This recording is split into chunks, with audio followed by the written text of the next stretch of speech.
दिखाई देता है। और ये सभी पाप कुकर्म जो नाम दान देते हैं गुरु, उनको भोगना पड़ जाता है। तो इसलिए गुरु महाराज ने कहा एक बार पूरे भारत में भजनानंद की टोली खोलो, तब जाकर के हम स्वस्थ हो जाएंगे। और पंचमढ़ी में गुरु महाराज ने साफ कहा कि देखो तुमने भजनानंदी चलाने लगा, तुमने भजन करने लगा, सुबह शाम ईश्वर झाड़ू लगाने लगा, सुबह शाम सुमरन ध्यान भजन करने लगे, तो देखो मैं स्वस्थ हूँ। तो प्रेमियों, गुरु जिसमें खुश रहे वही कार्य करना चाहिए। तो ये अहोभाग्य है कि गुरु महाराज के समय से आज तक लगभग 30 साल हो गए, आज तक एक भी इतवार बंद नहीं हुआ, एक प्रचार बंद नहीं हुआ, एक तीज त्योहार बंद नहीं हुआ। जो गुरु महाराज ने आदेश निर्देश दिया आज तक लगातार हम सब प्रेमी कर रहे हैं। ये बहुत बड़ा सौभाग्य है, अहोभाग्य है। इसलिए प्रेमियों इसी तरह प्रेम और श्रद्धा लगाए रहिए। ऐसे तो प्रेमी इतिहास है संत मत में कि जो नाम दान देता है वही अपने जीव को संभाल करता, दूसरा कोई छू भी नहीं सकता वो जीवात्मा को। इसलिए प्रेमियों, साफ गुरु महाराज कहा था कि हमारे और तुम्हारे बीच में कोई अगर आ गया तो तुम भजन से गिर जाओगे, चुक जाओगे। साफ कहा, बहुत छोटी छोटी बात गुरु महाराज ने बताया था। तो हम सब प्रेमियों को एक दिशा, गुरु के अलावा दाएं बाएं कहीं देखना नहीं। अगर दाएं बाएं देखे, गुरु महाराज ने कहा नहीं बताया मन से। क्या कहा था गुरु महाराज ने? कहा कि देखो सरमत साहब का नाम आप जानते हैं। सरमत साहब एक बार जहाज लेकर के, वो जहाज से बहुत बड़े सेठ थे, जहाज पर अपने माल को लाद करके और इस पार से उस पार व्यापार करते थे और बहुत बड़े गुरु भक्त थे, साधना करते थे, साधक थे, भजनानंदी थे। एक बार क्या हुआ कि समुद्र में तूफान आया और उनकी जहाज पलटी का गया। सारा माल नाव में से, सिर्फ जहाज से पलटी खा गया, अपने भी पानी में बहने लगे। अपने जान बचाने के लिए अपना प्रयास करने लगे, गुरु को याद करने लगे।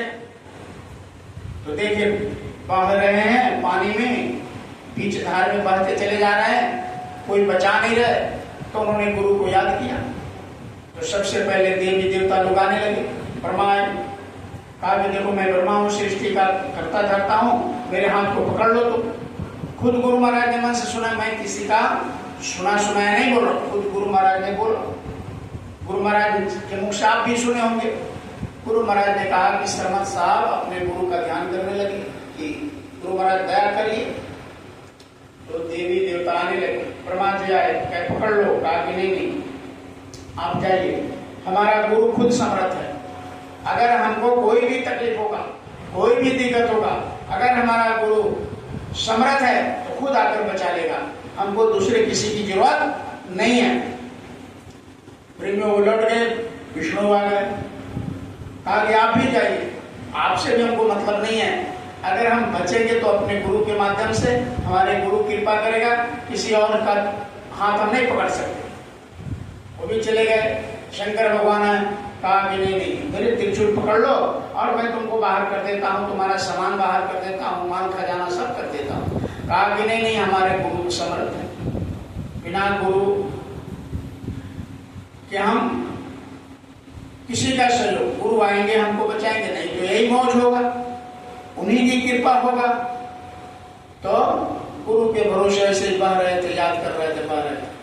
तब दादा गुरु का, उनके गुरु महाराज के गुरु का हाथ आया, कहा कि आप पकड़ लो, मैं तुम्हारे गुरु का गुरु हूं, पकड़ लो मेरे हाथ को। शर्मा साहब ने कहा कि नहीं महाराज, आपको दंडवत प्रणाम है, आप हमारे गुरु के गुरु हैं, लेकिन हमारे गुरु जब हम कष्ट में हैं और हम गुरु के आदेश पर अगर चलते हैं तो मेरा गुरु ऐसे बैठा नहीं रहेगा, वो खुद आएगा। इसलिए आप गुरु महाराज के गुरु हैं, इसलिए नमस्कार है, लेकिन आपका भी हम हाथ नहीं पकड़ सकते, क्योंकि मेरा गुरु खुद समर्थ है।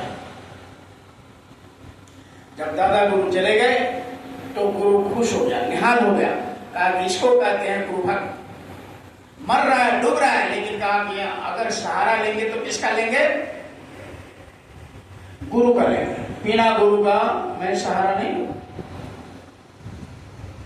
गुरु हमारे आएंगे, तब जाकर के गुरु महाराज ने प्रकट हो गए, हाथ पकड़े, अब तो मैं आ गया, पकड़ लो। गुरु का हाथ पकड़ करके बाहर आ गए, पूरी माल खजाना भी गुरु के दया से बाहर आ गया। तो एक खुद गुरु महाराज ने समझाया कि गुरु के अलावा किसी को तुम अगर दिल में बसाया तो सीधे नरक हो जाओगे।